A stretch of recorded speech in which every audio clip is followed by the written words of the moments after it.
Hello বন্ধুরা, আমার ইচ্ছে পূরণ চ্যানেলে সবাইকে স্বাগত জানিয়ে আমার আজকের ব্লগ ভিডিও শুরু করলাম। আমরা কিন্তু ভোর 5টার সময় রেডি হয়ে গিয়েছি। কোথায় যাবো বলো তো?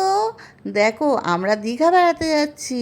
আমাদের 6টার সময় বাস, আমাদের বারুইপুর থেকে। দেখো, আমার রোমিও কিন্তু বুঝতে পারছে আমরা বেরোবো, ওই জন্য বারবার আমাদেরকে আটকাবার চেষ্টা করছে। আমাদের টোটো এসে গেছে, আমরা এবার বেরিয়ে পড়লাম। দেখো, বেরিয়ে পড়েছি, আমাদের দত্তমাঠ ক্রস করে চলে যাচ্ছি আমাদের গন্তব্যস্থলে, যেখানে আমাদের বাসটা আসবে। তা বাস আসছে না, আমরা অপেক্ষা করছি অনেকক্ষণ ধরে। তা বাস এসেই গেল। এবার আমরা বাসে উঠব। দেখো, বাসে উঠে গেছি। এসি বাস ছিল, এমনি কোনো গরমের মধ্যে অত কোনো সমস্যা হয়নি। তবে প্রচণ্ড গরম তো, ওই জন্য এসি বাসটাই করেছিলাম। তা দেখো, আমরা কিন্তু বেশ কথা বলতে বলতে, গল্প করতে করতে, এই যে আমার ছোটো মেয়ে আর আমার হাজব্যান্ড, আমরা কিন্তু এবার যাচ্ছি। খুব মজা। আমরা এখন যাচ্ছি হচ্ছে নিউ দীঘা। নিউ দীঘায় আমরা চলে এসেছি। এসে এখান থেকে অটো ধরে নিয়েছি। আমরা আগে থেকেই বুক করে রেখেছিলাম হোটেল। এইটা হচ্ছে মান্নাত ইন্টারন্যাশনাল, নিউ দীঘাতে।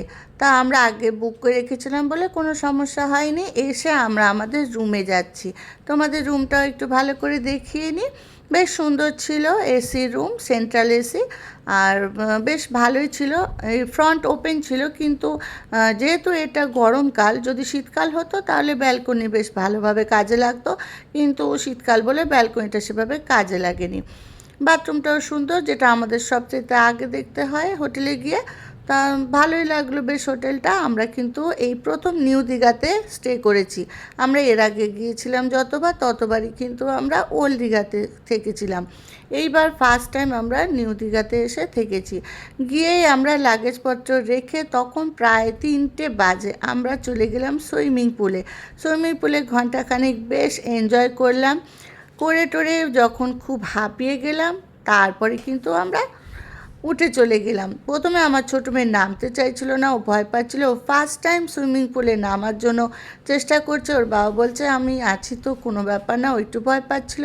তারপর যখন নেমে গেছে একবার, আর উঠতে চায় না জানো বন্ধুরা।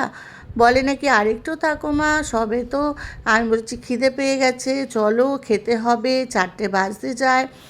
এই দেখো, আমার মেয়ে কিন্তু নেমে আবার উঠে গেল। খানিকক্ষণ নেমে আবার উঠে গেল। আমি এবার নামবো, তারপরে আবার আমার মেয়ে নামবে। ও ভিডিও করছে, এর আগে আমি ভিডিও করছিলাম। দেখো, মেয়ে কিন্তু সাহস একটু একটু করে সঞ্চয় করে ওর বাবার সাথে চলে গেল। তারপরে একবার নেমে যখন নিজেই হাঁটাচলা করছে সুইমিং পুলে, তখন বলছে খুব মজা লাগছে, আমি এখন শয়ে শয়ে উঠবো না। তা দেখো, মেয়ে কিন্তু বেশি জল, বাচ্চা তো, ছোট তো, এরকম ওর মোটামুটি দেখতেই পাচ্ছ তোমরা কতটা জল। এবার খুব মজা পাচ্ছে, দেখো খুব নাচানাচি করছে। আর ওখানে মিউজিকে গান বাজছিল। গানটা দেওয়াটা ঠিক হবে না, সেই কারণে আমরা দিইনি। তা দেখো, এই যে আমার মেয়ে নিজেই এখন ঘুরে ঘুরে বেড়াচ্ছে, আমিও নেমে পড়েছি। বেশ ভালোভাবে এনজয় করলাম, খুব ভালো লাগলো। প্রথম দিনটা আমাদের বেশ ভালোভাবেই কাটলো। তারপরে 4টে বেজে গেছে, খাবার দাবার খাবো তো, অনেক বেলা হয়ে গেছে। চলে গেছি রেস্টুরেন্টে, ওই হোটেলেই রেস্টুরেন্ট ছিল, সেখানে খেয়ে দিয়ে আমরা চলে গেলাম রুমে।